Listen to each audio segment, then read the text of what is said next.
Hello friends, welcome to PS corner और मैं हूं शिखा गुप्ता। आज ये जो लेक्चर मैं लेकर आई हूं ये इस टॉपिक पर लेकर आई हूं कि शॉर्ट नोट्स कैसे बनाए जाते हैं। आप में से बहुत सारे लोगों की डिमांड थी कि मैम प्लीज हमें नोट्स बनाना सिखाइए। तो मैं आपको वो तरीके बताऊंगी जो मैंने अपनी प्रिपरेशन के दौरान यूज किए थे और अपने नोट्स बनाए थे। ठीक है, और तो वो बहुत पुरानी बात होगी तो वो आज किसी काम के नहीं, पर वो तरीका वो सदाबहार तरीका है। आप भी उस तरीके को फॉलो करके बहुत अच्छे नोट्स तैयार कर सकते हैं, जिससे ना तो कोई इंफॉर्मेशन एग्जाम में आपसे छूटेगी और ना ही कोई भी जो हाईलाइट होने वाली चीज है वो आपकी नजरों से बच सकेगी। तो इस तरीके से जो है हम नोट्स बनाएंगे जिसको हमें रिवाइज करना भी आसान रहेगा। देखो, नोट्स कैसे बनाएं ये समझने से पहले हम ये समझ लेते हैं कि दो तरह के एग्जाम होते हैं जिनकी आप प्रिपरेशन कर सकते हैं। पहला तो डे एग्जाम्स होते हैं, वनडे एग्जाम्स, जैसे कि जो एक दिन में हो जाते हैं। जनरली कोई बैंक हो गया, एसएससी हो गया, रीट हो गया, पटवार हो गया, इस तरह के एग्जाम जो जनरली एक ऑब्जेक्टिव पेपर के साथ एंड हो जाते हैं। ठीक है, और एक होते हैं जो लंबी तैयारी चाहते हैं, जैसे कि हम सिविल सर्विसेज की अगर तैयारी करें, आईएएस और आरएएस, उनके लिए किस तरह से नोट्स बनाएं। दोनों ही चीजों को इस लेक्चर में हम कवर करेंगे कि जो वनडे एग्जाम है उनके लिए कैसे नोट्स बनाएं और अगर आप सिविल सर्विसेज की तैयारी कर रहे हैं तो उनके लिए नोट्स कैसे बनाएं। तो पहले तो वनडे एग्जाम्स को उठा लेते हैं और इसमें मैं आपको ये भी बताऊंगी कि आप किस तरह की कॉपी यूज करिए जिससे कि आपके नोट्स हमेशा जो है अच्छे से असेंबल रहें।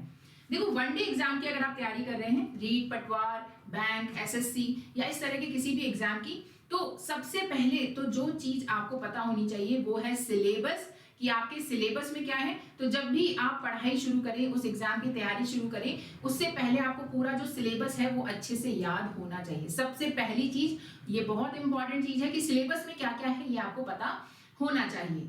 इसके बाद आपको एक कोई ना कोई पुराना पेपर उठा के देखना है। वैसे मैं तो ये कहूंगी कि जितने ज्यादा आप पुराने पेपर सॉल्व करेंगे, ओल्ड पेपर सॉल्व करेंगे, आपके लिए बहुत अच्छा रहेगा। एक तो आपकी प्रैक्टिस बहुत अच्छी हो जाएगी, क्योंकि हो सकता है अगर आप किसी मॉडल टेस्ट पेपर को सॉल्व कर रहे हो या किसी ऑब्जेक्टिव बुक को सॉल्व कर रहे हो तो उस बुक का या उस पेपर का जो लेवल है वो उस एग्जाम के लेवल को टच ना करता हो। लेकिन अगर आप खुद एग्जाम के पुराने पेपर सॉल्व करेंगे तो बहुत हद तक आपको एग्जाम की लेवल का आइडिया हो जाएगा कि इस लेवल की तैयारी मुझे करनी है और इस लेवल का कंटेंट मुझे रेडी करना है। ठीक है, तो दूसरी चीज क्या होती है इससे कि ज्यादातर जो क्वेश्चंस होते हैं वो रिपीट हो जाते हैं, स्पेशली जो क्लासिकल सब्जेक्ट्स होते हैं उनमें। जैसे अगर मैं बात करूं ज्योग्राफी की, तो ज्योग्राफी में ज्यादातर कुछ नया ऐड नहीं होता है, कोई नया ज्वालामुखी, कोई नया क्षेत्र जिसमें भूकंप आया हो, ये कुछ नई चीजें ऐड हो जाती हैं, पर ज्यादातर चीजें वही क्लासिकल रहती हैं। तो जो ऐसे क्लासिकल सब्जेक्ट्स हैं, पॉलिटी हो गया जिसमें कॉन्स्टिट्यूशन है, या हम बात करें हिस्ट्री हो गई, आर्ट एंड कल्चर हो गया, ये वो सब्जेक्ट्स हैं जो सदाबहार है और हमेशा ऐसे ही रहते हैं, इनमें बहुत ज्यादा चेंज नहीं आते, डायनामिक नहीं होते सब्जेक्ट्स। तो इनमें अगर आप पुराने पेपर सॉल्व करेंगे तो कई क्वेश्चन तो एज इट इज रिपीट हो जाएंगे, तो जिनके आंसर आपको पता होंगे, तो ये बहुत अच्छा हो जाता है। इसलिए मैं तो ये कहूंगी कि ज्यादा से ज्यादा ओल्ड पेपर सॉल्व करिए, लेकिन फिर भी तैयारी शुरू करने से पहले कम से कम एक पुराना पेपर उठा के उस एग्जाम का जरूर से आप देखिए। इससे आपको आइडिया रहेगा कि आपको जो अपने नोट्स तैयार करने हैं वो किस स्तर के करने हैं और एग्जाम का पैटर्न क्या होता है ये भी आपको समझ में आ जाएगा। कितने क्वेश्चंस के सब्जेक्ट के आ रहे हैं, क्वेश्चंस एनालिटिकल आ रहे हैं या सिर्फ फैक्चुअल आ रहे हैं, या इसमें कोई सब्जेक्टिव पेपर भी होता है क्या, ये पूरा आइडिया आपको लग जाएगा। तो दूसरी चीज आपको क्या करनी है, कोई ना कोई पुराना पेपर उठाकर सॉल्व करना है। तीसरी चीज, जब आप नोट्स तैयार करने बैठे उससे पहले अकॉर्डिंग टू, जैसे ज्यादातर जो वनडे एग्जाम होते हैं वो ऑब्जेक्टिव होते हैं, तो आपको किस तरह की कॉपी यूज करनी है। वैसे मैं तो यही कहूंगी कि आप स्पाइरल बाइंडिंग यूज करिए, या फिर वो जो फाइल आती है जिसमें आप पेपर्स को ऐसे पंच कर सकते हैं, वो वाली फाइल यूज करिए। उससे ये फायदा होगा कि मान लीजिए आपने कोई टॉपिक कंप्लीट कर लिया है, लेकिन भविष्य में आपने किसी और सोर्स से उस टॉपिक को पढ़ा, तो ज्यादातर चीजें तो सेम ही होंगी। जैसे अगर मैं 1857 की क्रांति की बात करूं जो इतिहास में हुई थी, तो उसमें ज्यादातर चीजें तो सेम है। तो आपने एक बुक पढ़ ली, जो भी आपने रेफरेंस सोचा था, उस बुक के बाद जब आप दूसरी बुक पर जाएंगे तो मान लो उसमें कोई एक इन्फॉर्मेशन एक्स्ट्रा नहीं मिल गई, तो आप इजीली वहां पर ऐड कर सकते हैं, या थोड़ी ज्यादा इन्फॉर्मेशन मिल गई 10-15, तो आप आराम से एक पेज उसके अंदर ऐड कर सकते हैं, स्पाइरल बाइंडिंग में भी और वो पंचिंग वाले में भी। अगर आप कॉपी यूज करते हैं जो पूरी बंधी हुई कॉपी होती है, बाइंडेड होती है, तो फिर आप 1 या 2 पेज हर चैप्टर के बाद छोड़ते हुए चलेंगे, इसमें कोई कोताही मत करिएगा, इससे आपके नोट्स बहुत अच्छे बनेंगे। तो यानी आपको कोशिश करिए स्पाइरल बाइंडिंग यूज कर सके, और स्पाइरल बाइंडिंग अगर नहीं यूज कर सकते तो आप अगर वैसी कॉपी यूज करें तो हर चैप्टर के बाद 1 या 2 पेज खाली जरूर से छोड़ें, जिससे आप वहां पे कोई ना कोई चीज ऐड कर सकें बाद में भी। पेन कौन सा यूज करना है, तो मेरा तो पर्सनल सजेशन आपको यही है कि इंक पेन या कोई भी ऐसा पेन जिस पर अगर पानी गिर जाए या कोई चीज गिर जाए तो वो फैल जाए, इस तरह का पेन नहीं यूज करना। बॉल पेन यूज करिए, इससे आपके नोट्स जो है वो लॉन्ग ड्यूरेशन के लिए चलेंगे। वरना तो क्या होता है, कई बार कुछ ना कुछ हमारी कॉपी पे गिर ही जाता है किसी भी वजह से। मान लीजिए कभी पानी गिर गया पीते टाइम, या कभी चाय गिर गई या कुछ भी, मतलब हो सकता है ना, जरूरी नहीं है हम तो बहुत संभाल के रखें, कोई और किसी और के हाथ लग गई और उसमें कुछ गड़बड़ हो गई। तो बॉल पेन जो होता है वो काफी सेफ होता है, वो कुछ नहीं उसमें खराब होता, इंक हमेशा एज इट इज बनी रहती है। तो कॉपी पेन की बात हो गई। अगली चीज जो आपको इसमें याद रखनी है, बुक लिस्ट। अब आपने सिलेबस देख लिया, पुराना पेपर देख लिया, इसके बाद आपने कॉपी पेन देख लिया, अब आपकी ये सारी चीजें रेडी है। अब आपको डिसाइड करना है कि आपको क्या क्या पढ़ना है। कुछ लोगों की आदत होती है कि क्या करते हैं, मार्केट जाते हैं, हिस्ट्री की जैसे पढ़नी है तो हिस्ट्री की 5-6 किताबें उठा लाए, किसी ने बोला ये किताब अच्छी है, किसी ने बोला वो किताब अच्छी है, और सारी की सारी किताबें उठाकर वो ले आते हैं। लेकिन ये बिल्कुल भी नहीं करिए। जितने भी ऐसे लोग हैं ना, वो सारी बुक नहीं पढ़ पाते हैं, है ना, क्योंकि आप इतनी सारी बुक नहीं पढ़ सकते। और आपने अगर पढ़ भी ली, मान लीजिए आपने पढ़ भी ली, तो एग्जाम टाइम में आप 100% उनको रिवाइज नहीं कर पाओगे, और रिवाइज अगर नहीं कर पाओगे तो वो बुक पढ़ने का कोई फायदा नहीं है। ठीक है, तो आप सबसे पहले क्या तैयार कीजिए, अपनी एक बुक लिस्ट बनाइए कि आप ये किताबें पढ़ेंगे। इसके लिए आप जिस भी एग्जाम की तैयारी कर रहे हैं तो उसके एक्सपर्ट्स की सहायता ले सकते हैं कि इस एग्जाम के लिए इस पर्टिकुलर सब्जेक्ट की मैं कौन सी किताब पढूं जिसमें मेरी तैयारी अच्छे से हो पाए। तो वो जरूर आप एक बुक लिस्ट बनाइए जिसमें मिनिमम बुक्स रखिए जिनको आप मैक्सिमम टाइम रिवाइज कर सकें। तो बुक लिस्ट, ठीक है, ये बहुत इंपॉर्टेंट है। तो बुक लिस्ट में आपको क्या क्या ध्यान रखनी है, एक तो मिनिमम बुक्स होनी चाहिए, और इनको आपको मैक्सिमम टाइम रिवाइज करना है, मैक्सिमम रिवीजन। ठीक है, अब इसमें हमने क्या क्या देख लिया, हमें क्या क्या चाहिए था। सबसे पहले हमने देखा सिलेबस उस एग्जाम का कि क्या उसका सिलेबस है। फिर हमने देखा ओल्ड पेपर्स, पुराना पेपर देख लिया जिससे हमें किसका आइडिया लग गया, पैटर्न का आइडिया लग गया, और लेवल का आइडिया लग गया कि क्या इस एग्जाम का स्तर लेवल रहता है, किस स्तर की मुझे तैयारी करनी है। इसके अलावा आपने कॉपी सेलेक्ट कर ली और पेन सेलेक्ट कर लिया, फिर आपने बुक लिस्ट ले ली। अब आपको आगे क्या करना है, देखो 2 तरह की सब्जेक्ट्स होते हैं।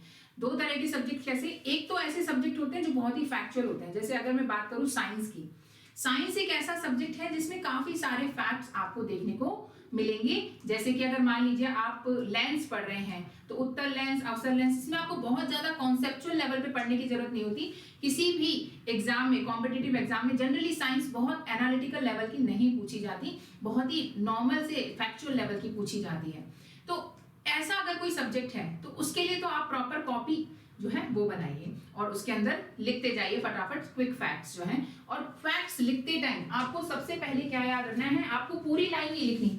जैसे कुछ शब्द है, मैं, है, था, कि, ये आपको अवॉइड करने हैं, ठीक है, वरना तो फिर वही बुक की लैंग्वेज हो गई।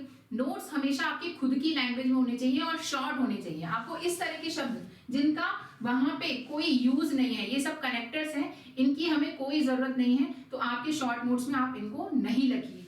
इनकी जगह आप क्या कर सकते हैं, जैसे मान लो अगर मैं लिखना चाह रही हूं कि पठार के उदाहरण, तो पठार के उदाहरण लिखने की जगह मैंने पठार लिखा और डैश बना दिया सिंपली, और फिर यहाँ पर एग्जाम्पल लिख लिया कि भाई जैसे मान लो अगर मैं बात कर रही हूँ दक्कन का पठार, तो मैंने लिखा दक्कन का पठार। ऑब्वियसली पठार की एग्जाम्पल है तो कहाँ पर है, भारत में है, ठीक है। इस तरीके से मैं क्या करूंगी, एग्जाम्पल लिखती जाऊंगी, ना कि पूरा शब्द लिखूंगी। शॉर्ट में मुझे लिखना है जिससे मैं जल्दी लिख पाऊं, क्योंकि इसमें बहुत ज्यादा टाइम जो है आपका जाया होता है। तो आप शॉर्ट में इस तरीके से नोट्स बनाइए। कुछ सिंबल्स बना लीजिए, जैसे अगर मान लो आपको लिखना है क्योंकि, मान लो सपोज आप किसी एक ऐसे एग्जाम की तैयारी कर रहे हैं जिसमें एनालिटिकल क्वेश्चन भी आते हैं, तो आपको क्योंकि अगर लिखना है तो क्योंकि लिखने की जगह, बचपन में हम पढ़ते थे ना मैथ्स में ऐसे सिंबल बनाते, तो आपने सिंबल यूज कर लिया, इसकी क्योंकि की जगह आप ये सिंबल यूज करोगे, ठीक है। अगर मान लो आपका इंग्लिश आपका सब्जेक्ट है तो आप और भी बहुत सारी चीजें होती है, जैसे मान लो सपोज सैचुरेशन मुझे लिखना है, तो आप इनके भी शॉर्ट बना सकते हो, जैसे सैचुरेशन इस तरीके से लिख दिया। बिटवीन लिखना है तो बिटवीन लिख लिया। ये आपकी खुद की टर्मिनोलॉजी हो सकती है कि आप क्या उनके शॉर्ट टर्म यूज करोगे जो आपको खुद को भी याद रहे, ठीक है। तो इस तरीके से आपको कुछ चीजें अवॉइड करनी है, कनेक्टर्स, इसके अलावा कुछ सिंबल्स आप यूज कर सकते हो आपके नोट्स में, इससे आपको लिखने में कम समय लगेगा और रिवीजन करते टाइम भी हमें इन शब्दों की बहुत ज्यादा जरूरत नहीं होती, बस हमें पता होना चाहिए कि हम क्या लिखा था हमने। ठीक है, तो आप ये करेंगे। अब ये तो हो गए कुछ फैक्चुअल सब्जेक्ट्स जिसमें आपको सिर्फ फैक्ट्स लिखने हैं, जैसे पठारों के उदाहरण लिखने हैं, ये लिखना है। कुछ चीजें ऐसी होंगी जो कॉन्सेप्चुअल होंगी। कॉन्सेप्चुअल मतलब जिनको आपको पढ़ के समझना है। जैसे अगर मैं आपको प्लेट विवर्तनिकी की बात करूं भूगोल में, या आप हिस्ट्री में अगर 1857 की क्रांति की भूमिका पृष्ठभूमि की बात करें, अब ये हमें पढ़ने भी जरूरी होते हैं। अब इसके अंदर कुछ फैक्ट्स आ जाते हैं, तो हम क्या करेंगे, जनरली टाइम बचाने के लिए आप दो मेथड यूज करें। एक तो आपने किताब तो सेलेक्ट कर ही ली, तो उस किताब को खरीद लीजिए, बुक खरीदी आपने। अब आपके पास क्या क्या होना चाहिए, एक तो किताब हो गई, इसके अलावा एक कॉपी हो गई, एक पेंसिल हो गई, एक आपका रबड़ हो गया और पेन हो गया। ये 5 चीजें आपको लेकर बैठना है। अब आपने किताब यूज करी, किताब पढ़ना शुरू किया, किताब में जो भी आपको लगता है कि कॉन्सेप्चुअल चीजें हैं जिसमें फैक्ट नहीं है, कॉन्सेप्चुअल चीजें जनरली हम 1 या 2 बार पढ़ते हैं तो हमें याद हो जाती है। पहली बार आप जब भी किसी किताब को पढ़ेंगे ना, आपको सारी चीजें इंपॉर्टेंट लगेगी, और ये सबके साथ होता है, आप अकेले नहीं हैं, सबके साथ होता है ये। तो आपको हर चीज इंपॉर्टेंट लगेगी, तो आपकी किताब एकदम रंगीन हो जाएगी, क्योंकि अंडरलाइन करके पढ़ने से क्या होता है, आपका समय बचता है। तो आप कॉन्सेप्चुअल चीजों को पेंसिल से अंडरलाइन करो। किससे? पेंसिल से अंडरलाइन करेंगे, ना कि पेन से। किताब में क्योंकि पेंसिल से अंडरलाइन करने का क्या फायदा है, ये मैं भी आपको बताऊंगी। तो अब मान लीजिए आप कोई किताब पढ़ रहे हैं, उस किताब में आपने अंडरलाइन करना शुरू कर दिया, जो जो चीजें आपको इंपॉर्टेंट लग रही है। हो सकता है शुरुआत में आपके हर लाइन में अंडरलाइन हो, ठीक है। इसमें जो जो आपको फैक्ट्स दिखे, जैसे अगर हम बात करें, जैसे हम पठारों की बात कर रहे थे, तो आपने पढ़ा कि पठार जो है वो कैसे बनते हैं। पठार कैसे बनते हैं भाई, एक तो लावा पठार हो सकते हैं, तो 3 इसके प्रकार हो गए। तो आपके नोट्स में जब आप किताब पढ़ोगे तो किताब में आप पढ़ते जाओगे भाई लावा का पठार है। अब लावा का पठार जो है वो आपने पढ़ा, तो उसमें कॉन्सेप्ट देख लिया कि भाई जब 2 प्लेटों में मान लो तनाव की स्थिति है, तो तनाव की स्थिति है तो 2 उसमें क्या हो जाएगा, डाइवर्जेंस होगा, यानी कि अपसरण होगा, 2 प्लेटें एक दूसरे से दूर जाएंगी, बीच में क्रैक पड़ जाएगा यानी दरार पड़ जाएगी, और उसमें से लावा निकल के बाहर आ जाएगा जो कि मैग्मा चैम्बर से आएगा। ये वो सारी चीजें, अब ये कॉन्सेप्चुअल चीजें हैं, ये आप दूसरी बार पढ़ेंगे ना आपको तुरंत याद हो जाएगी। पहली बार में तो मैं गारंटी नहीं देती, लेकिन दूसरी बार जैसे ही आप इसको पढ़ेंगे वो आपको याद में आ जाएगी और समझ में भी आ जाएगी, ठीक है।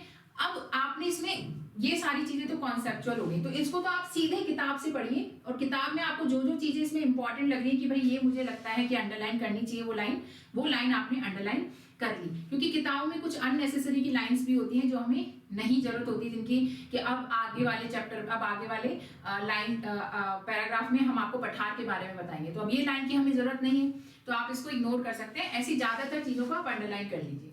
इसमें फिर जो फैक्ट्स आ गए, जैसे पठार के उदाहरण, तो ये हमारे लिए एक फैक्ट है जिसको हम बार बार हमें पढ़ना है। कुछ चीजें कॉन्सेप्ट हो गया वो हमें 2 बार पढ़ने हैं, 2 बार में हमें याद हो जाएंगी, लेकिन जो फैक्ट्स है वो हमें बार बार पढ़ने होते हैं, एक बार में हमें याद नहीं होते हैं। तो जो चीजें हमें बार बार पढ़नी है वो हमें कॉपी में लिखनी है, ठीक है। तो कॉपी में आपने लिखा जैसे पठार, वही उदाहरण लिख रहे हैं, तो हमने लिख लिया पहले दक्कन का, और दक्कन के बाद कहां पर स्थित है, जैसे पश्चिमी ऑस्ट्रेलियाई पठार, तो ये कहां पर होगा, ये तो ऑब्वियसली ऑस्ट्रेलिया में होगा। इसके अलावा और भी इसकी कोई खास बात है तो वो हम लिख सकते हैं, मैसेटा का पठार, फलाना पठार, ये सारे पठार हमने यहाँ पर लिख दिए, कोलोराडो का पठार, ठीक है। तो ये सारे पठारों के नाम लिख दिए, वो कहां पर स्थित है ये लिख दिया, ठीक है। इसके साथ अगर आप चाहें, अगर आपको लगता है कि थोड़ा सा और विजुअल इंपैक्ट आप बना सकते हैं, या आपके एग्जाम में थोड़ा टाइम बचा हुआ है, तो आप मैप्स की भी सहायता ले सकते हैं। मैप की सहायता लेने से क्या होगा, आपको तुरंत वो मैप देखते ही याद हो जाएगा, और दूसरी बात वो मैप आपके दिमाग में फिट हो जाएगा। तो जब आप एग्जाम में सपोज क्वेश्चन आएगा तो वो मैप आपको विजुअलाइज हो रहा होगा, दिखाई दे रहा होगा वो मैप आपके दिमाग में, तो आप आराम से उसमें से वो क्वेश्चन इजीली अटेम्प्ट कर सकते हो, और उसमें एक्यूरेसी बहुत ज्यादा रहती है। तो डिपेंड करता है आपके पास कितना टाइम है। कम टाइम है तो डायरेक्टली ऐसे लिख लीजिए, ज्यादा टाइम है तो इस कॉपी में एक मैप चिपकाइए, बाजार से लाइए, फिजिकल मैप, पॉलिटिकल मैप, और उनको लगा के चिपका लीजिए, और उसमें डैश कर करके लिख दीजिए कि यहाँ पर ये पठार है, वहां पर वो पठार है। इससे आपको नक्शे से बहुत अच्छे से याद हो जाएगा। तो ये तो ज्योग्राफी की बात हुई, हर सब्जेक्ट में आप ऐसा कर सकते हो। जैसे हिस्ट्री है, इतिहास है, इतिहास में भी कई जगह जो होती है इंपॉर्टेंट होती है। जैसे हम पढ़ रहे हैं सिंधु घाटी सभ्यता, तो सिंधु घाटी सभ्यता में अगर हम बात करें तो जैसे कालीबंगा कहाँ पर है, ठीक है, लोथल कहाँ पर है, ये क्वेश्चन पूछे जाते हैं। तो इंडिया का पॉलिटिकल मैप चिपकाया और उसमें आपने सभ्यताएं मैप कर दी कि ये यहाँ पर है, तो आपको हमेशा के लिए याद हो जाएंगी कि भाई कालीबंगा राजस्थान में है, लोथल जो है वो गुजरात में है, इस तरीके से जो आपकी हड़प्पा और मोहनजोदाड़ो है वो पाकिस्तान में है। तो ये सारी चीजें आपको इजीली इससे याद हो जाएंगी, तो आप विजुअल इम्पैक्ट क्रिएट कर सकते हो। इसके अलावा आपके जो नोट्स हैं, सपोज आपके नोट्स में हमने पठारों के या हम सोचे पर्वतों के एग्जाम्पल, हम पर्वत पढ़ रहे हैं, आपको लिखना है कि पर्वत कितने प्रकार के होते हैं। तो आपको नोट्स में पूरा ऐसे पर्वतों के प्रकार लिखने की जरूरत नहीं है, सिंपली आपने एक फ्लो चार्ट बनाया कि एक तो वलित पर्वत होते हैं, है ना, फोल्डेड माउंटेन, एक होते हैं भ्रंशोत्थ पर्वत, ब्लॉक माउंटेन, आपका जो भी मीडियम है उस मीडियम में लिख लीजिए, और जो एक होते हैं आपके ज्वालामुखी पर्वत यानी कि वोल्केनिक माउंटेन। अब जैसे मान लो सपोज आपने ये बना लिया, अब आपके एग्जांपल भी इसके नीचे लिख सकते हैं। जैसे फोल्डेड माउंटेन है, इसका एग्जांपल लिखिए रॉकीज, तो रॉकीज यही लिख दिया, नॉर्थ अमेरिका में है, शॉर्ट में आपको लिखना है, ठीक है। एंडीज, एंडीज कहां पर है, साउथ अमेरिका में है। इसके अलावा जैसे आपने लिख लिया इसमें एटलस, एटलस अफ्रीका में है। इस तरीके से आपने एग्जांपल लिख लिए। फिर भ्रंशोत्थ के लिख लिए, जैसे आपने ब्लॉक पर्वत के एग्जांपल लिख लिए, जैसे आपने लिखा ब्लैक फॉरेस्ट, ब्लैक फॉरेस्ट कहां पर है, ब्लैक फॉरेस्ट फ्रांस जर्मनी की बॉर्डर पर है। तो इस तरीके से आप शॉर्ट में ये सारे एग्जांपल्स लिख सकते हो उसके नीचे। पर जब भी आप इस तरह का कोई फ्लो चार्ट बनाएं या आप जहां पर भी एग्जांपल्स लिख रहे हो जिनमें आपको लगता है कि और भी ऐसी चीजें ऐड हो सकती है, जैसे पर्वतों के प्रकार तो 3 ही होंगे लेकिन इनके उदाहरण और भी हो सकते हैं। सपोज आपने इस किताब में तो 5-5 एग्जाम्पल पढ़े, लेकिन आप कोई और किताब पढ़ो तो उसमें आपको 6ठा एग्जाम्पल भी मिल गया। तो जब भी आप ऐसा कोई फ्लो चार्ट बनाओ तो उसके नीचे थोड़ी सी खाली जगह जरूर से छोड़िए।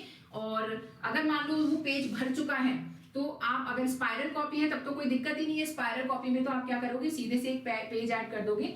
और अगर मान लीजिए अगर आपकी कॉपी बाइंडेड वाली है, बॉन्डेड कॉपी है, तो फिर आप उसमें आपको दिक्कत होगी, तो आपको एक पेज छोड़कर चलना है।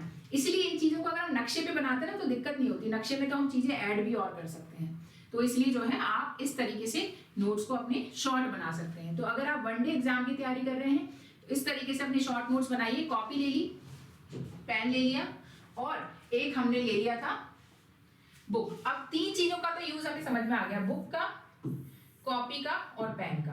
पेन जो है आप कलरफुल भी यूज कर सकते हो अलग अलग चीजों के लिए। जैसे टाइटल आप जब लिख रहे हो किसी चैप्टर का तो वो अलग कलर से लिखो जिससे आपको पता लग जाए कि ये टाइटल है। तो हर जब भी कोई, जैसे कॉपी के सबसे ऊपर आपके टाइटल ही होना चाहिए, और टाइटल का एक स्पेसिफिक कलर होना चाहिए, जिससे कि क्या है, जब भी आपको वो नोट्स पढ़ने हो या आपको फटाफट से कोई चीज देखनी हो कि यार अचानक से मेरे दिमाग में क्वेश्चन आया है, इसका आंसर मेरी कॉपी में है, तो आपको पता होना चाहिए इस चैप्टर में होगा, तो वो चैप्टर आपको फटाफट मिल जाए, ठीक है।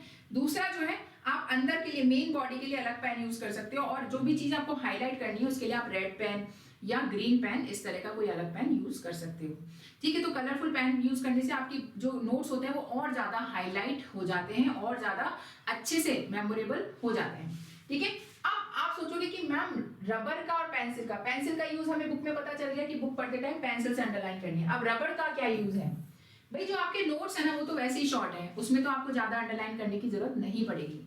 रबर का क्या यूज होता है, बुक में होता है। जब आप बुक को दूसरी बार रिवाइज करोगे, जैसे कॉन्सेप्ट हमने देखे, तो कॉन्सेप्ट जो है वो आपको ऑब्वियसली सेकंड टाइम रिवाइज करने तो पड़ेंगे ही। तो जब दूसरी बार आप उस किताब को पढ़ने बैठो, पहली बार आप पेंसिल लेके बैठो, जब पढ़ोगे तो अंडरलाइन करनी है। दूसरी बार जब आप उस किताब को पढ़ोगे तो उस टाइम आपको सिर्फ वो ही चीजें पढ़नी है जो आपने पेंसिल से अंडरलाइन कर रखी हैं। तो अब आप रबर लेके बैठोगे तो जो चीजें आपको याद हो गई हैं, जो कॉन्सेप्ट, जो चीजें आपको समझ में आ गई हैं, या जो लाइन आपको याद हो गई है, उसको रबर से मिटा दो, तो आपके नोट्स और शॉर्ट हो जाएंगे। तो जब आप उसका थर्ड रिवीजन करोगे, तीसरी बार पढ़ोगे, तो आपके जो नोट्स है वो और छोटे हो जाएंगे और आपकी किताब भी गंदी नहीं होगी। फिर आप फिर से रबर लेके बैठो, तीसरी बार पढ़ते टाइम भी रबर लेके बैठो, और ज्यादा जो चीजें याद हो गई उनको और रबर से मिटा दो, और जब आप एग्जाम के टाइम आप उस किताब को पढ़ने बैठोगे तो आप पूरी किताब मुश्किल से 1 दिन में निपटा सकते हो, ठीक है। तो इस तरीके से अगर आप नोट्स बनाते हो तो आपके वनडे एग्जाम में बहुत हेल्प मिलती है। जैसे कि मैंने अपने जब बैंक, एसएससी इन एग्जाम्स को दिया था तो मैं लगभग इसी तरीके से पढ़ती थी। फिर अगर हम बात करें सिविल सर्विसेज की आप तैयारी कर रहे हैं, तो सिविल सर्विसेज में भी आपको चूज करना है कि आप आरएस की तैयारी कर रहे हैं या आईएएस की तैयारी कर रहे हैं, क्योंकि दोनों के पेपर पैटर्न में बहुत डिफरेंस आता है। तो अगर आप आरएस की तैयारी कर रहे हैं तो आरएस की तैयारी में जैसे अगर हम मेंस की बात करें तो कॉपी कैसी आती है, लाइन वाली आती है, जिसके अंदर लाइन खींची होती है। तो वैसे बचपन से लेकर हमारे 55 की उम्र तक हम लगभग लाइन वाली कॉपियां यूज कर रहे होते हैं, तो इसलिए उसकी हमें आदत होती है। लेकिन अगर आप आईएएस की तैयारी कर रहे हैं तो आईएएस की तैयारी में जो कॉपी आती है वो पूरी तरह से ब्लैंक होती है, बस उसके साइड में 2 लाइन होती है, उसमें इस तरीके से लाइन नहीं खींची होती। यहाँ पर क्वेश्चन लिखा होता है ना, और इसके नीचे खाली जगह होती है जिसमें आप अपना आंसर लिख सकते हो। अब आप चाहे इसमें बड़े बड़े शब्द लिखो, जैसे आप ऐसे लिखो मोटा मोटा, चाहे आप छोटा छोटा लिखो, तो ये आपके ऊपर है आप कितना पेज कंज्यूम करते हो। दूसरा, इन एग्जाम में जो मेंस का एग्जाम होता है उसके अंदर वर्ड लिमिट दी होती है कि कितनी वर्ड लिमिट है किसी क्वेश्चन की। तो आप जब ऐसे नोट्स बनाओगे ना, ऐसे लिखोगे, तो आपको आइडिया हो जाएगा कि आपके एक लाइन में कितनी वर्ड लिमिट आती है और एक पेज में कितनी वर्ड लिमिट आती है। तो आप शुरुआत से ही अपने नोट्स इस तरीके से बनाइए, जैसे अगर आप आईएएस की तैयारी कर रहे हैं तो खाली पेज पर ही कॉपी बनाइए, अपनी खाली पेज वाली, जो जैसे जिस पर हम प्रिंट निकालते हैं कंप्यूटर के, उन पेजेस पर ही नोट्स बनाइए। उससे क्या होगा, आपकी कई लोग जब शुरुआत में लिखने लगते हैं तो यहाँ से शुरू करते हैं और ऐसे लिखते हैं, उनकी लाइनें ऐसे ऐसे चलती हैं, ठीक है। जब एग्जाम में हम लिखते हैं तो ये इंप्रेशन थोड़ा अच्छा नहीं लगता है। एग्जाम में जब आप लिखो तो आपकी लाइनें सीधी चलनी चाहिए, तो ये प्रैक्टिस से ही आता है। तो आप धीरे धीरे जब लिखते रहोगे ऐसे खाली पेज पर तो आपको आदत हो जाएगी और आप इजीली इस तरीके से लाइंस में लिख पाओगे, ठीक है। तो आप अगर आईएएस की तैयारी कर रहे हो तो खाली पेज वाली लेना, और आरएएस की तैयारी कर रहे हो तो आप लाइन वाली कॉपी लेना। अब उसमें क्या है, आपको क्या करना है, पहली चीज आपको पता चलनी चाहिए कि एक लाइन में आप कितने शब्द लिख लेते हो और आप लगभग कितनी लाइन में कोई आंसर आपको लिखना है। तो आपको देखते ही आइडिया हो जाना चाहिए, क्योंकि एग्जाम में आपके पास इतना टाइम नहीं कि आप शब्दों को गिनोगे। तो ये सारी चीजें आपके दिमाग को पहले से ही पता होनी चाहिए कि अगर आपके पास जैसे आरएस की तैयारी कर रहे हो 2 मार्कर का क्वेश्चन है तो 15 शब्द लिखने हैं, 15 शब्द मेरे 2 लाइन में आ जाते हैं। एवरेज जैसे मेरी बात करूं तो मेरे एक लाइन में 9 से 11 शब्द आ जाते हैं। एग्जाम में मैं आपको बता दूं, मैं, है, था, ये छोटे छोटे जो वर्ड होते हैं ये भी काउंट होते हैं, ठीक है। तो ये जो है आपको पहले से पता लगना चाहिए। तो आप उसी तरह की कॉपी में नोट्स बनाइए जैसा मेंस के एग्जाम में आपको कॉपी मिलती है, ठीक है। तो सबसे पहली चीज, अब प्री और मेंस इसमें 2 चरण होते हैं। अगर आप सिविल सर्विसेज की तैयारी कर रहे हैं तो वही आपको करना है, बुक लिस्ट सेलेक्ट करनी है। बुक लिस्ट सेलेक्ट करने के बाद कोशिश करिए आप मैक्सिमम चीजें बुक से पढ़ पाएं, क्योंकि ये एग्जाम एनालिटिकल होते हैं और इसमें जो क्वेश्चन है वो एनालिटिकल आते हैं। तो वही बुक लीजिए, पेंसिल लीजिए, पेंसिल से अंडरलाइन करते हुए चलिए, दूसरी बार में रबड़ लेके बैठिए, तीसरी बार में भी रबड़ लेके बैठिए, और जो अपने शॉर्ट नोट्स हैं वो आप कॉपी में बना लीजिए, जैसे कि पठारों के एग्जाम्पल, पर्वतों के एग्जाम्पल, 1857 की क्रांति में कौन किन किन लोगों ने किस किस क्षेत्र में नेतृत्व किया था, ये सारी चीजें। अब मेंस की अगर हम बात करें तो मेंस का सिलेबस अच्छे से पढ़िए, ठीक है।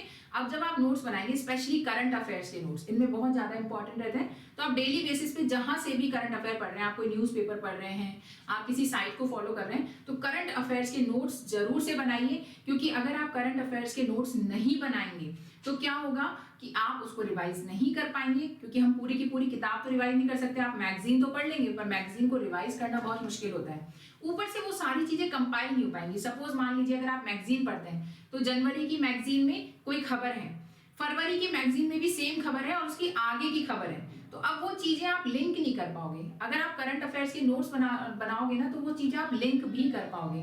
कैसे करना है ये मैं आपको बताती हूँ। जैसे आप आईएएस की तैयारी कर रहे हैं तो आईएएस में आपके 4 पेपर होते हैं, तो आप 4 कॉपी बनाइए। ये बात हमेशा याद रखेंगे कि हर सब्जेक्ट की आपकी कॉपी अलग होनी चाहिए, हर पेपर की कॉपी आपकी अलग होनी चाहिए। तो GS1, GS2, GS3 3 पेपर हो गए, इन तीनों पेपरों की अलग अलग कॉपी बना लीजिए। इनका सिलेबस आपको पता होना चाहिए। अब मान लीजिए कोई ऐसी खबर आई जो GS1 के पेपर में जाती है, जैसे ज्योग्राफी से रिलेटेड खबर आई तो आईएएस के GS1 के पेपर में जाएगी, पॉलिटी IR है तो GS2 में जाएगी, इकोनॉमी है तो GS3 में जाएगी। कुछ टॉपिक्स ऐसे हो सकते हैं जो GS1 और GS3 में दोनों में हो, GS2 और GS3 दोनों में हो, GS1 और GS2 दोनों में हो। तो अगर कुछ ऐसा है, सपोज मान लीजिए कोई सोशियोलॉजी का टॉपिक है जो पॉलिटी को भी टच करता है, तो वो GS1 में भी जाएगा, GS2 में भी जाएगा। तो आप क्या करोगे, उसको GS1 में लिखोगे। ऐसा क्यों करोगे, क्योंकि GS1 का पेपर एग्जाम में GS2 से पहले होगा और आप GS1 के टाइम ही उस टॉपिक को फिर रिवाइज कर लोगे। अगर आप उसे GS2 की कॉपी में लिखोगे तो आप GS1 के पेपर के लिए उसको रिवाइज नहीं कर पाओगे, वो GS2 की कॉपी में रह जाएगा। तो इसलिए ये जरूर याद रखना है कि अगर कोई कॉमन टॉपिक आ रहा है जो 2 पेपर्स में जा रहा है तो आप उसको पहले वाले पेपर में लिखेंगे। अब आपने 3 कॉपी बना ली, यहाँ पे याद से आपको बॉन्डेड कॉपी नहीं लेनी है, स्पाइरल बाइंडिंग लेनी है, या फिर आप वो पंचिंग वाली फाइल जो है वो यूज कर सकते हो। तो आपने सपोज कोई टॉपिक आया, उसको आपने GS1 में लिखा, जैसे मान लो सहारा के मरुस्थल में जो स्नोफॉल हुआ है हम उसकी चर्चा कर रहे हैं। सहारा डेजर्ट स्नोफॉल, सहारा के मरुस्थल में हिमवर्षा, ये टॉपिक है, इस पर खबर चल रही है। मान लो जनवरी में भी खबर आई, कुछ खबर फरवरी में भी आई। अब मान लो आपने आज का न्यूज़पेपर पढ़ा, इसमें आपको कुछ चीजें इंपॉर्टेंट लगी, इसमें भी सेम होगा। शुरुआत में जब आप न्यूज़पेपर पढ़ना शुरू करोगे तो आपको हर खबर इंपॉर्टेंट लगेगी, लेकिन धीरे धीरे जब आप पढ़ते जाओगे ना, लगभग 2-3 महीने की प्रैक्टिस के बाद आपको ये आएगा कि क्या चीजें अब आपके लिए इंपॉर्टेंट है। बहुत सारी चीजें रिपीट होने लग जाएंगी, तो ये पहले से आपके नोट्स में आ जाएंगे। तो शुरुआत में तो आपको एक न्यूज़पेपर पढ़ने में, जैसे अगर आप द हिंदू पढ़ते हैं तो लगभग 3 से 4 घंटे आपको उसमें लग सकते हैं, पर धीरे धीरे यकीन मानिए ये समय कम होता जाएगा। पर आपको रेगुलर रहना, कंसिस्टेंसी बहुत ज्यादा जरूरी है। करंट अफेयर्स आपको डेली बेसिस पे पढ़ना होता है। तो आपने ये टॉपिक लिख दिया, आपकी स्पाइरल बाइंडिंग कॉपी है, फ्रेश पेज निकाला, उस पर ये लिखा क्या क्या खास बातें हैं कि भाई कहां पर आया है, एन सेफ्रे में आया है, ठीक है, जगह का नाम कि किस जगह पर स्नोफॉल हुआ है, कौन से देश में है, ये मोरक्को और जो है अल्जीरिया की बॉर्डर पर है। ये टॉपिक अगर आपने अभी तक नहीं पढ़ा है तो आपको मेरे YouTube चैनल पे मिल जाएगा, आप जाके वीडियो सेक्शन में देख सकते हैं। तो मोरक्को अल्जीरिया की बॉर्डर पर है ये जगह। और यहाँ पे क्या क्या है, यहाँ पर ये है भाई एटलस पर्वत है ना। इस जो सहारा डेजर्ट है, सहारा मरुस्थल के अंदर कौन कौन से देश आते हैं, कितने देश आते हैं, तो ये सारी इंफॉर्मेशन आपने लिख ली, ठीक है। अब मान लीजिए अब और कोई खबर आई तो आपने इसके बाद अगले कागज पेपर पे लिख दिया ना, फ्रेश पेपर पे लिखना है आपको हमेशा। तो आप लिखते जा रहे हो। अब 2-3 दिन बाद दोबारा से यही खबर छप गई और इस खबर के बारे में कुछ नई खबर छपी कि भाई ऐसा पहली बार नहीं हुआ है, पहले भी ऐसी हिमवर्षा हो चुकी है और ये 5वीं ऐसी वर्षा है, ठीक है। और इससे पहले किस किस ईयर में हुई, तो आप क्या करोगे, उसको अलग पेज पे नहीं लिखना, आप दोबारा से, आपको पता है कि आपके नोट्स में आप ये पहले लिख चुके हो और इसी के नीचे आपको ये चीज ऐड कर देनी है, ठीक है। इससे क्या होगा, आपके नोट्स हमेशा कंपाइल्ड रहेंगे, जब भी आपको रिवीजन का टाइम आएगा तो ये पूरा टॉपिक एक साथ मिल जाएगा। तो इससे आपको मेंस में भी हेल्प मिलेगी और प्रीलिम्स में भी हेल्प मिलेगी, आपको अच्छे से रिवीजन होगा और सारी चीजें एक साथ एक टॉपिक की आपको मिल जाएंगी। तो पहली चीज आपको ये होगी कि आपको किस तरीके से नोट्स बनाने हैं अगर आप IAS RS की तैयारी कर रहे हैं। बुक्स तो आपको वैसे ही पढ़नी है जैसे आप अपने वनडे एग्जाम के लिए पढ़ेंगे, अंडरलाइन करनी है, शॉर्ट नोट्स को या फैक्ट्स को आपको कॉपी में लिखना है। इसके बाद जो है करंट अफेयर्स की बात होगी कि करंट अफेयर्स आप अलग अलग कॉपी बनाएंगे और इस तरीके से एक साथ लिखते जाएंगे तो एक टॉपिक के नोट्स आपके बहुत बढ़िया तैयार हो जाएंगे। इसके अलावा एक और जो चीज होती है कि आपके कुछ मेंस के ऐसे टॉपिक होंगे जो आपको अलग से पढ़ने पड़ेंगे, जो प्रीलिम्स में आपके नहीं होंगे, सिर्फ मेंस के लिए आपको पढ़ने होंगे। जैसे कुछ कॉन्सेप्चुअल या एनालिटिकल टॉपिक हो सकते हैं, जैसे अगर हम बात करें कोई भी टॉपिक ले लिया आपने, सपोज वेलफेयर स्टेट ले लिया, या सपोज ये तो थोड़ा हैवी टॉपिक हो गया, आपने ले लिया कम्युनलिज्म, है ना। कम्युनलिज्म मतलब हो गया आपका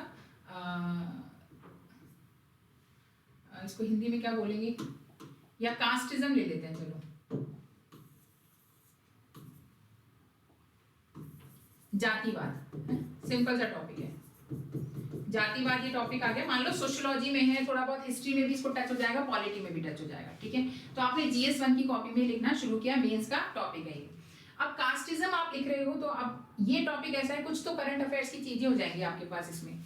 इसके अलावा जब आप मेंस की तैयारी करने लगो, पहली चीज तो आपको हमेशा याद रखना है कि जब भी आप प्रीलिम्स का एग्जाम दे लोगे तो उसके बाद आपको 10 आंसर की, अलग अलग कोचिंग की, अलग अलग साइट की आंसर की चेक करके और रिजल्ट का वेट नहीं करना है। आपको सिंपली बिना एक दिन भी बर्बाद किए प्रीलिम्स के जस्ट बाद मेंस की तैयारी करनी है। अरे भाई आप मान लीजिए इस बार प्रीलिम्स नहीं भी क्लियर हुआ तो अगले साल तो देना है, तो अगले साल भी ये थोड़ी कि मेंस की तैयारी अपन प्रीलिम्स के बाद ही करेंगे, मेंस की तैयारी तो अपन को करनी है। तो इससे अच्छा प्रीलिम्स के तुरंत बाद मेंस की तैयारी में लग जाओ। इन केस मान लो आपका प्रीलिम्स निकल गया और फिर रिजल्ट आ गया, और रिजल्ट के बाद अगर आप तैयारी करोगे तो बहुत कम समय बचता है, और ये गलती मैं खुद कर चुकी हूँ। इसलिए आपको ये गलती नहीं करनी कि प्रीलिम्स के बाद अपन मेंस की तैयारी करेंगे, प्रीलिम्स के रिजल्ट के बाद। प्रीलिम्स के पेपर के जस्ट बाद बिना एक सेकंड एक मोमेंट बर्बाद किए, एक दिन बर्बाद किए, ज्यादा से ज्यादा पे कर सकते हो कि जिस दिन पेपर हुआ उस दिन ठीक है, उस दिन नहीं पढ़ेंगे, वैसे भी शाम तक पेपर चलता है, अगले दिन से आप दोबारा से अपनी मेंस की तैयारी में लग जाओ। करंट अफेयर्स आपको एक दिन भी मिस नहीं करना है।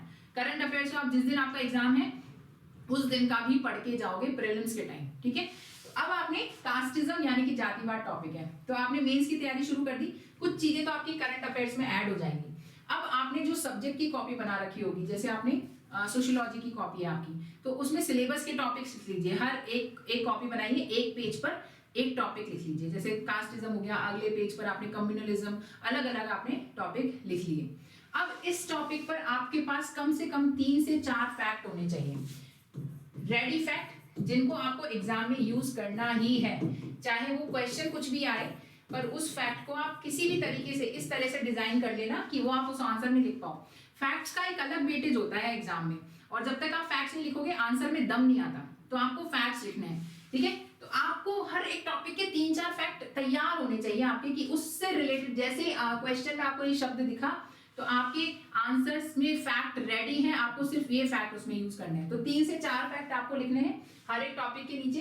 अब ये फैक्ट कुछ भी हो सकते हैं, कि सपोज इसमें कोई इवेंट हो सकता है कि हाल ही में कहीं पर कोई घटना घट गई, तो करंट अफेयर से उठ के आ सकता है। इससे रिलेटेड कोई रिपोर्ट हो सकती है, तो सपोज आपने 1-2 रिपोर्ट पढ़ ली, कोई एक रिपोर्ट पढ़ ली, इससे रिलेटेड जो भी है, और उस रिपोर्ट की 1-2 खास बातें यहाँ नोट कर ली अपने नोट्स में, ठीक है। तो अब आप एग्जाम में जब भी ये लिखोगे तो आप सीधे से बोलोगे कि फलाना फलाना रिपोर्ट में ये लिखा हुआ है। तो आपके लिए बहुत आसान हो जाएगा मेंस की तैयारी करना और मेंस के नोट्स बना के रखना। तो ये बहुत इंपॉर्टेंट एक्सरसाइज होती है मेंस के लिए, कि आप मेंस के हर टॉपिक के 3-4 फैक्ट आपके पास हमेशा रेडी होने चाहिए, जिनको अगर मान लीजिए सपोज कास्टिज्म से रिलेटेड टॉपिक आ गया कि कास्टिज्म का पॉलिटिक्स में आप बताओ कि क्या कितना रोल है, तो आप कुछ एग्जांपल आपकी रेडी होने चाहिए। कोई सपोज इंडेक्स है वर्ल्ड लेवल पे, कि सपोज इक्विटी इंडेक्स है कोई, या किस तरह से समाज में जो है हैप्पीनेस है, ग्रॉस हैप्पीनेस इंडेक्स हो गया, तो इस तरह की चीजों को आप तैयार रखिए। तो आपने इंडेक्स लिख लिया, मान लो suppose gross happiness index GHI, और इसमें इंडिया की रैंक क्या है, तो ये आपका रेडी है, ठीक है। तो आपने डायरेक्टली इस टॉपिक में ये लिख दिया कि भाई इंडिया में ग्रॉस हैप्पीनेस इंडेक्स कम है, ये है। तो हम देख सकते हैं कि समाज में कुछ चीजें प्रॉब्लमेटिक है, तो आपको कुछ फैक्ट्स हमेशा रेडी रखने हैं, एक आध रिपोर्ट्स पढ़ के रखनी है जो उससे रिलेटेड हो, और उस रिपोर्ट्स में क्या की पॉइंट्स हैं वो लिख लो, बस। ज्यादा इसमें आपको मेहनत नहीं करनी, इतना भी अगर आपने कर लिया तो एग्जाम में आपको बिल्कुल दिमाग नहीं लगाना एग्जाम में, क्योंकि बहुत कम समय हमें मिलता है एक क्वेश्चन के लिए। क्वेश्चन को पढ़ना, उस क्वेश्चन के बारे में सोचना कि क्या लिखना है, और उस क्वेश्चन को लिखना, इस पूरे समय को मिलाकर मुश्किल से एक प्रश्न के लिए हमें 8 से 9 मिनट मिलते हैं। तो 8 से 9 मिनट में आपको वो क्वेश्चन पढ़ना भी है, उस क्वेश्चन को समझना भी है, उसके आंसर में क्या लिखना है ये भी सोचना है, और फिर उस आंसर को लिखना है, जिसकी वर्ड लिमिट 250 तक हो सकती है, ठीक है। तो इस तरीके से जब आपकी तैयारी रहेगी ना, तो आप तुरंत से उसको एग्जाम में लिख पाओगे, और आपका समय कम लगेगा, और आंसर भी अच्छा उभर कर आएगा। तो ये एक्सरसाइज आपको मेंस के नोट्स बनाते टाइम करनी है, स्पेशली अगर आप IAS की तैयारी कर रहे हैं। तो उम्मीद करती हूँ आपको समझ में आएगा कि आपको शॉर्ट नोट्स कैसे बनाने हैं जो बहुत ही इफेक्टिव हो, उनको रिवाइज कैसे करना है, कब पेंसिल यूज करनी है, कब रबड़, कब पेन, किस तरह की कॉपी आपको यूज करनी है, बुक लिस्ट आपकी कंसाइज होनी चाहिए, ये आपको ध्यान रखना है। तो अगर आपको ये लेक्चर अच्छा लगा हो तो जरूर से इस वीडियो को लाइक करें, दोस्तों के साथ शेयर करें, जिससे वो भी सीख सके कि किस तरीके से शॉर्ट नोट्स बनाने हैं। भाई उनके शॉर्ट नोट्स भी तो आपके काम आएंगे, फोटोकॉपी तो हम कराते ही हैं, तो जरूर से शेयर करें। चैनल अभी तक सब्सक्राइब नहीं कर रखा है तो सब्सक्राइब कर लीजिए, और बेल आइकन दबाना नहीं भूलिएगा। तो इस लेक्चर के लिए इतना ही, अगले लेक्चर में हम किसी और इंटरेस्टिंग टॉपिक के साथ मिलेंगे। Thank you very much, bye bye.